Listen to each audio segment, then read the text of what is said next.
Maria and welcome to SC Global News. From the story of a very special rosary personally delivered to the world's longest serving death row inmate who has now been released, to the screening of a documentary that portrays the little known story of Palestinian Christians, we have many stories to cover.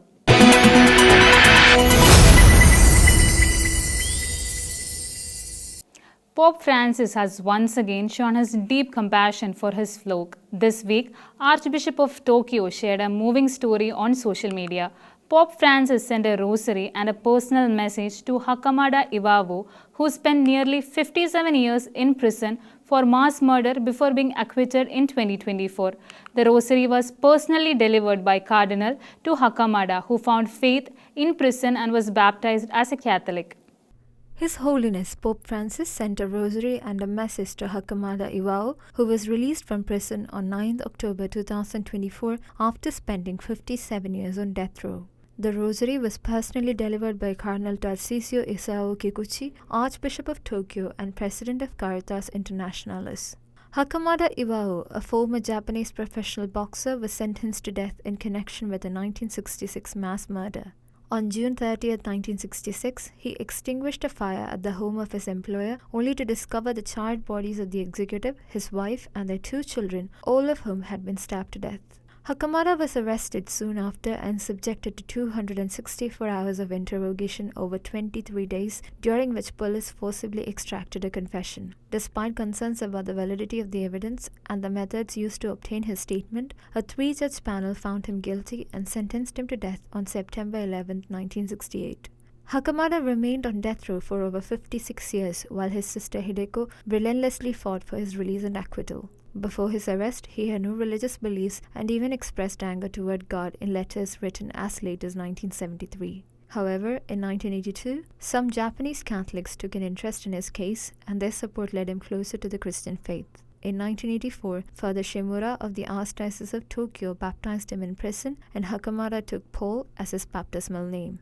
In November 2019, during Pope Francis's visit to Japan, the Bishops' Conference arranged for Hakamada and his sisters to attend Mass at the Tokyo Dome. However, according to a statement given to Asia News by Cardinal Kikuchi, they were unable to arrange a personal meeting between Hakamada and the Pope.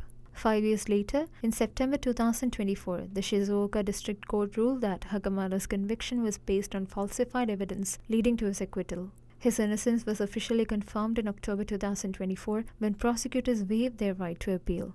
Nearly 57 years after his incarceration, Hakamada finally walked free. Much had changed in those decades. Hakamada lost the prime years of his life, missing the chance to build a family or witness the rapid changes in the world. Yet, in the solitude of his prison cell, he found faith. Though he never met Pope Francis personally, he now holds a rosary gifted by the Pontiff, a symbol of faith and resilience as he embarks on this new chapter of his life beyond prison walls. The Vatican has provided an update on the Pontiff's 11th night in the hospital. The communique states that while Pope Francis remains in critical condition, he has shown slight improvement. However, doctors have refrained from issuing the prognosis out of caution. The clinical condition of His Holiness Pope Francis has shown slight improvement according to the latest communique from the Vatican. While still in critical condition, the Pope slept well and continues to rest. He remains on oxygen therapy, though with a slightly reduced flow and oxygen concentration. In the morning, he received the Eucharist and later resumed his work activities. As part of his regular outreach, the Pope called the parish priest of the Holy Family Parish in Gaza to express his paternal closeness. He has been in frequent contact with the Christian community in Gaza since the beginning of the Israel-Hamas conflict, and many see him as a grandfatherly figure. The Pope also expressed gratitude to the faithful worldwide who have been praying for his health. Despite the slight improvement in the Holy Father's condition, doctors have refrained from providing a prognosis. The complexity of his medical situation has led them to proceed with caution. Meanwhile, prayers for the Pope continue to pour in from all corners of the world. The Holy See Press Office has announced that cardinals residing in Rome, along with the members of Roman Curia and collaborators of the Diocese of Rome, will join the faithful in nightly rosaries at St. Peter's Square. The Vatican Secretary of State, Cardinal Pietro Parolin, led the first prayer on Monday as cardinals, clergy, religious and laity gathered to storm the heaven with prayers for the Holy Pontiff. The Vatican Secretary of State Cardinal Pietro Parolin led the faithful in prayer for the health of the Holy Father on Monday night. Thousands of faithful gathered at St. Peter's Square at 9 p.m. local time to recite the Holy Rosary for the Pope's recovery. On Tuesday, the Holy See Press Office announced that nightly prayers for the Holy Father would continue at St. Peter's Square. Cardinals residing in Rome, along with collaborators of the Roman Curia and the Diocese of Rome, will join the prayer service. The latest communique from the Vatican indicated a slight improvement in Pope Francis's condition. However, he remains in critical condition. Despite this, he managed to engage in some work activities and made his weekly call to the parish in Gaza. The Vatican press office also clarified that the Pope's mild kidney issue is not a cause for concern. On the third anniversary of Russia's brutal invasion of Ukraine, a day of prayer was announced and organized by the Ukrainian embassy to the Holy See in Rome. According to UN data, over 12,600 civilians have died in the conflict, including more than 2,400 children. February 24 marks a day the people of Ukraine wish to forget, as it marks 3 years since Russia's invasion, a significant escalation of the conflict that began in 2014. Thousands of lives have been lost, countless people displaced, and many have fought bravely for their country. According to Vatican News, the day was observed as a day of prayer, announced and organized by the Ukrainian embassy to the Holy See in Rome. The Pan-Ukrainian Day of Prayer featured a Mass of Peace at St. John Lateran Basilica, presided over by Cardinal Baldassare Reina, the Pope's vicar for the Diocese of Rome. The ceremony also included Cardinal Claudio Girotti, prefect of the Dicastery for the Eastern Churches and former nuncio to Ukraine. During the Mass, the prayers of the faithful were read by the ambassadors of Chile, Poland, Lithuania, France, Portugal, the Netherlands, and Hungary, while the Dean of the Diplomatic Corps, accredited to the Holy See, Ambassador George Polides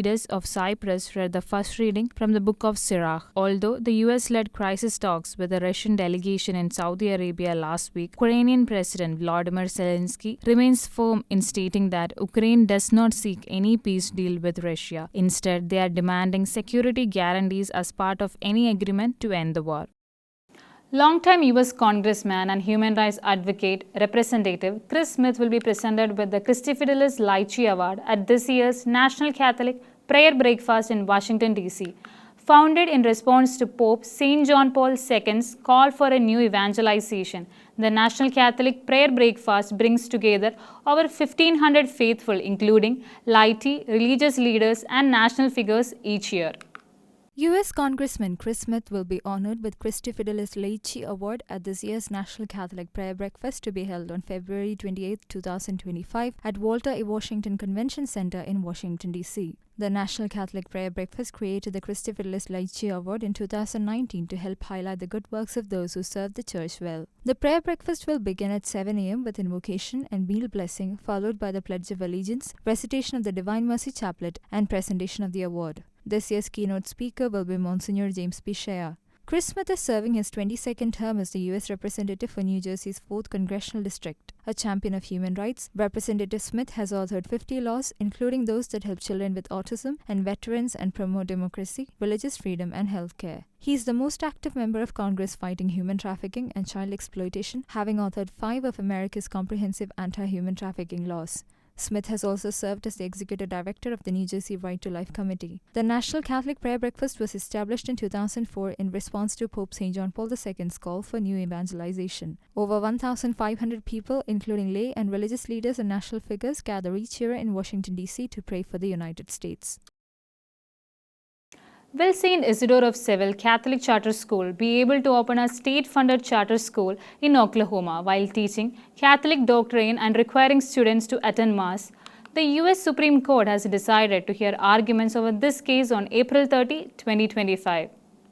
The U.S. Supreme Court has decided to hear arguments over an Oklahoma Catholic school seeking taxpayer funding on April 30, 2025 in Washington, D.C. The case centers on whether St. Isidore of Seville Catholic Charter School should be able to open as a state-funded charter school in Oklahoma while teaching Catholic doctrine and requiring students to attend Mass. In 2023, the Archdiocese of Oklahoma City and the Diocese of Tulsa created St. Isidore of Seville Catholic Charter School and received approval from Oklahoma statewide Virtual Charter School Board to open a state-funded entity to provide free online Catholic education to students in all parts of the state. However, in June 2024, the Oklahoma Supreme Court decided to rescind the contract creating the school and blocked its inaugural school year opening. Although the Archdiocese official said that St. Isidore would be open to students of all faiths or no faith, Attorney General Jenter Dermont contended that the school violates state laws that prohibited publicly funded schools from adopting a religion. The national Christian law firm Alliance Defending Freedom aided the school while representing the statewide Virtual Charter School Board. In a January 24 news release, the firm's chief legal counsel Jim Campbell said that it was ironic that the state officials who claimed to be in favor of religious liberty discriminated against St. Isidore because of its Catholic beliefs. Karina Arif, one of the hostages released on January 26, has recounted the abuse and suffering she and her fellow captives endured at the hands of their Hamas captors in an exclusive interview with Israeli channel. Arif, an IDF soldier, was kidnapped on October 7, 2023 from her base in Nahal Oz. She recalled enduring both mental and physical abuse at the hands of Hamas militants, including preteen Gazans who participated in her mistreatment.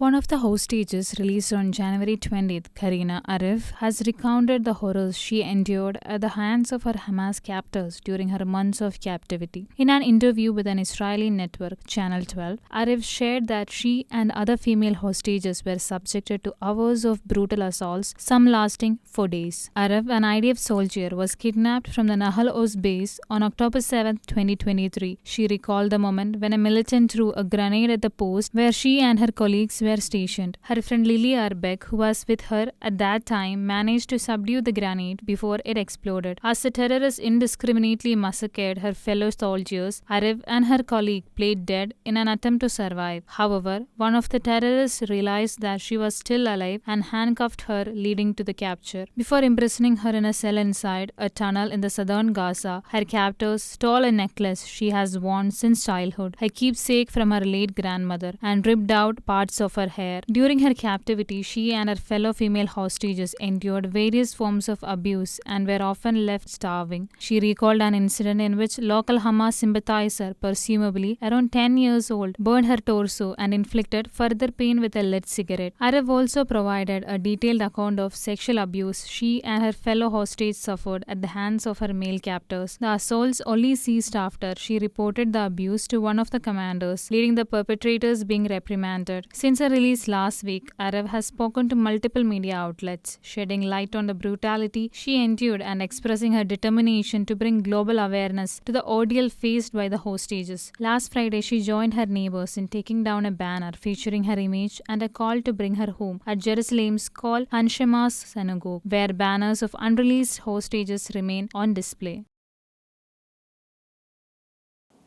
During the screening of the documentary film Via Dolorosa at the United Nations in Geneva, His Beatitude Patriarch Theophilos III of Jerusalem spoke about the difficult situations faced by Palestinian Christians and the dire economy of the Holy Land.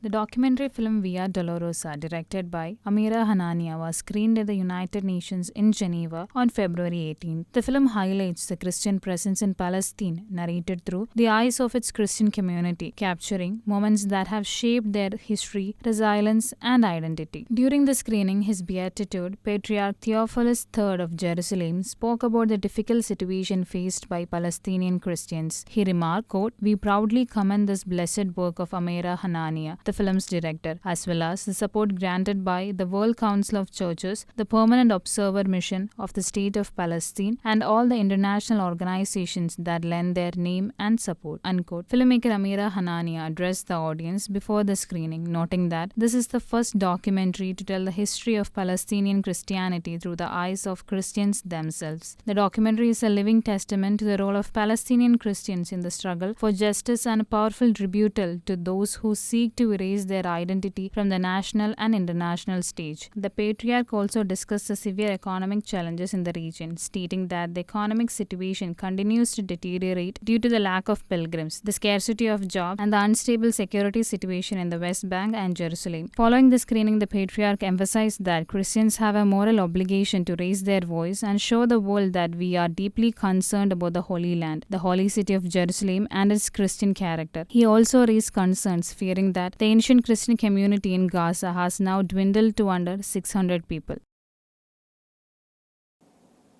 That's all for today. Until we meet again, God bless and thank you.